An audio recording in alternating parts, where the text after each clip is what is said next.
Bonjour amateurs de savoir inutile. Alors aujourd'hui on se retrouve pas pour un brillet en société. Si j'avais envie de la faire youtubeur, je vous dirais ceci est une vidéo un petit peu spéciale, mais je vais pas dire ça. Cette vidéo c'est uniquement pour fêter le fait que ma chaîne a officiellement 5 ans d'existence. Alors pour fêter ça, je vous ai préparé un petit quelque chose en espérant que ça vous plaise. Eh mec, t'as vu? Quoi? Bah ta chaîne, elle a 5 ans. Ah ouais, déjà 5 ans, le temps passe vite. 5 ans, ça fait quelque chose. T'as jamais eu envie de te renouveler? Comment ça?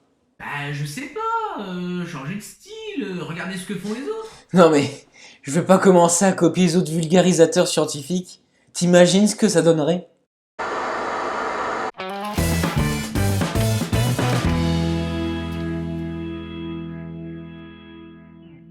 En 1934, le professeur austro-hongrois Van Gevluk décida de publier ses recherches visant à montrer qu'en injectant de l'ADN de banane à des patients souffrant de courbatures, ceux-ci gagnaient la possibilité de voir dans le noir. Ces recherches statistiques, il décida de les représenter sous forme de graphiques et les résultats étaient sans appel puisqu'il obtenait une p-valeur de moins 48 000 qui est bien inférieure à 0,01. Mais désolé d'arrêter vos rêves de justicier nocturne, inutile de vous faire la moindre injection de salade de fruits car le professeur Van Gevlug est un cas d'école en épidémiologie de personne qui n'a pas utilisé le tableau de contingence. En 1640, Pierre de Fermat, mathématicien français, énonça ce que l'on appelle aujourd'hui le petit théorème de Fermat, un résultat de la théorie des nombres essentiels au problème aujourd'hui important qui est le logarithme discret sur un corps fini à cardinalité premier. Et ça tombe bien, j'ai 2 minutes plus 58 autres minutes pour en parler. La gravité, qu'est-ce que c'est? Représentons ça sous forme de vecteur. Wow, wow, wow, wow, wow, wow, wow. Quoi? Alors le mec nous fait des vidéos pour nous expliquer qu'il n'y a que les pécores qui utilisent la gravité newtonienne, que les vrais bails c'est Einstein qui les a posés, et le voilà qui dit au KLM que la gravité c'est un vecteur. Non mais je dis que c'est un vecteur parce qu'il faut bien le représenter par quelque chose. Je pourrais mettre des châteaux que ce serait pareil. Le modèle de Newton ça reste un modèle qui est valable sur une certaine échelle. Mais un modèle faux. Mais évidemment faux, mais tu vas pas utiliser le modèle d'Einstein pour calculer les points de pression sur un pont par exemple. C'est une question de rapport, précision, simplification. C'est comme tu vas pas mesurer la distance Terre-Lune en picomètre. Mais tu fais ce que tu veux. Dans un jeu de cartes, si on prend une figure comme le roi de cœur par exemple, on peut constater que si je retourne la carte à 180 degrés, eh bien je ne constate aucune différence par rapport à ce que je voyais avant. Si je me base uniquement sur le dessin du roi de cœur qui est sur la carte, je ne peux pas savoir si elle est restée telle qu'elle ou si elle a été tournée à 180 degrés. Ça peut s'expliquer très simplement par le fait que le roi de cœur est divisé en deux parties, la partie inférieure et la partie supérieure, et la partie inférieure, c'est juste une rotation à 180 degrés de la partie supérieure. Enfin, on peut aussi se dire une autre chose, la partie inférieure, c'est juste une symétrie axiale d'axe horizontal, puis une symétrie axiale d'axe vertical de la partie supérieure. Mais alors, est-ce qu'il s'agit d'une rotation à 180 degrés? Est-ce qu'il s'agit d'une double symétrie axiale? Ou est-ce que derrière ces deux choses se cache une même autre chose? Nous voyageons à présent dans le nord-est de la France, dans le petit village de Granelag, qui pourrait sembler à une simple petite bourgade de Lorraine s'il n'y avait pas un détail, tous ses habitants possèdent 8 bras. Je suis Patrick Beau. Je pourrais vous lire une recette de cuisine que vous m'écouteriez quand même, tant ma voix est hypnotique. The Risk Was Calculated But Due Time Bad in Math est un mème apparu en avril 2011, créé à l'origine par la compagnie The Mighty Mockingbird, qui fabrique des porte-clés et des magnettes avec des oiseaux dessus. Détourné en démotivational poster et images macro, celui-ci représente une ou plusieurs personnes en mauvaise posture après qu'une stratégie pourtant infaillible ait mal tourné. Pour résumer, ce que nous dit Thalès, c'est que si on vérifie une petite propriété à base de côtés parallèles sur deux triangles, on peut facilement vérifier que ces deux triangles sont semblables. Et ça aide beaucoup, notamment pour une histoire de mesure de pyramide. En effet, on dit que Thalès aurait utilisé son théorème pour mesurer la hauteur d'une des pyramides d'Égypte. Alors oui, mais comment? Je vous ai fait une petite animation GeoGebra parce que je maîtrise un petit peu GeoGebra.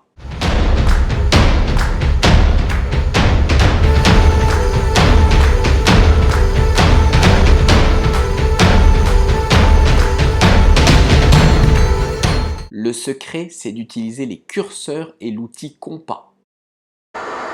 On en arrive à un résultat assez étonnant de la théorie de la probabilité, puisque toute loi de probabilité, toute expérience probabiliste n'admet pas forcément d'espérance. Devenez bayésien, devenez bayésien. En effet, on peut construire de façon purement calculatoire des lois de probabilité qui ont des espérances qui ne convergent pas.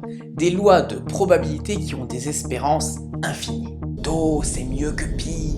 Do, c'est mieux que pi.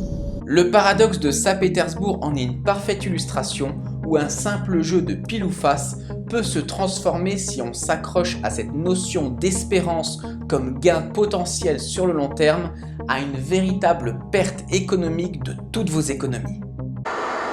Si on prend une particule fondamentale, et fondamentale ça veut dire ce que ça veut dire, on a du mal à faire plus petit. Mais ça va pas nous empêcher d'essayer, pour ça on a une méthode qui fait pas de la dentelle. Une méthode qu'on pourrait même qualifier de bourrin puisqu'elle consiste à prendre cette pauvre petite particule fondamentale, lui faire atteindre une vitesse très proche de celle de la lumière jusqu'à heurter une de ses copines.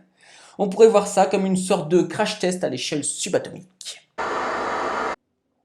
Je vais éviter de faire le chat sceptique, je maîtrise vraiment pas l'accent belge. Non, je vais rester comme je suis, faut pas changer de style. En plus, vu l'investissement que je vais faire en cravate, je vais pas arrêter d'en porter du jour au lendemain. Voilà, j'espère que ça vous a plu. J'ai mis dans la description de cette vidéo tous les vidéastes auxquels j'ai fait référence. Allez voir ce qu'ils font, tant leur boulot est de qualité. Et puis, bon allez les gars, sans rancune, à charge de revanche. Évidemment, j'ai pas parlé de tout le monde, évidemment il y en manque plein, mais justement, je voulais profiter de cette vidéo pour vous encourager dans les commentaires de cette vidéo à partager vos meilleurs vulgarisateurs, pas ou peu connus, donc quelle que soit la science, maths, physique, biologie, ou même autre que la science, vulgarisateur d'histoire, d'art, de musicologie ou autre. Et même vous, si vous faites de la vulgarisation en vidéo, eh bien je vous autorise à faire votre pub dans la description de cette vidéo. Je finirai en vous disant merci depuis 5 ans d'être toujours de plus en plus nombreux à vouloir briller en société. Merci de continuer à m'écouter parler de maths et d'histoire des sciences. J'espère que ça vous plaît parce que je suis pas prêt d'arrêter. Et en attendant la prochaine vidéo, je n'ai qu'une chose à vous dire, surtout, n'hésitez pas à briller en société. À plus! Ceci pouvait gagner la possibilité de espérance. Lé n'a pas de lunettes. Ah, c'est pratique. Mais pourtant, ça va pas nous empêcher d'essayer. Wow. Nation GeoGebra que voici car je maîtrise un peu GeoGebra. Je suis Patrick Beau. Je suis Patrick Beau. Je suis Patrick Beau. Je suis Patrick Beau. 01. La gravité, qu'est-ce que c'est? Représentons ça sous forme de vecteur. Voilà, je vais me faire la coupe de cheveux à la Micmat et c'est pas facile. Enfin, si, c'est facile, mais pas assez de cheveux. Je suis Patrick Beau.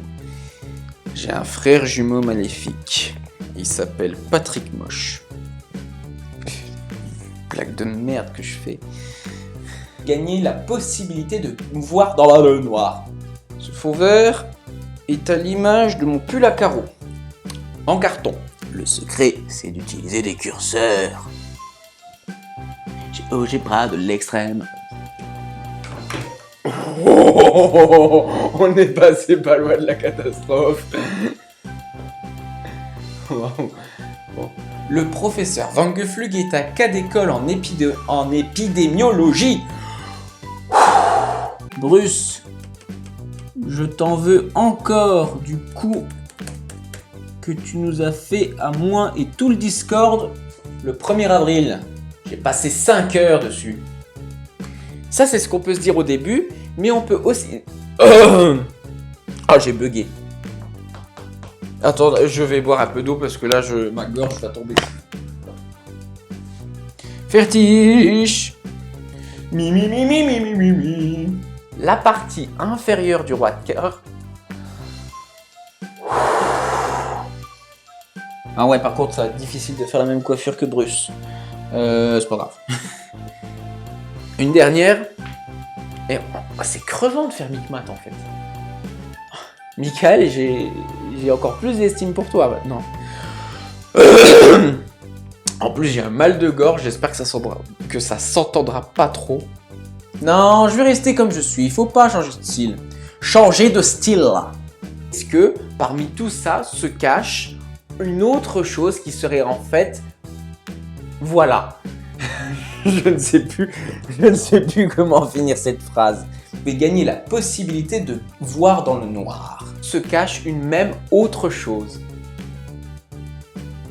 Fini. J'ai fini. J'ai fini, j'ai fini. J'ai fini.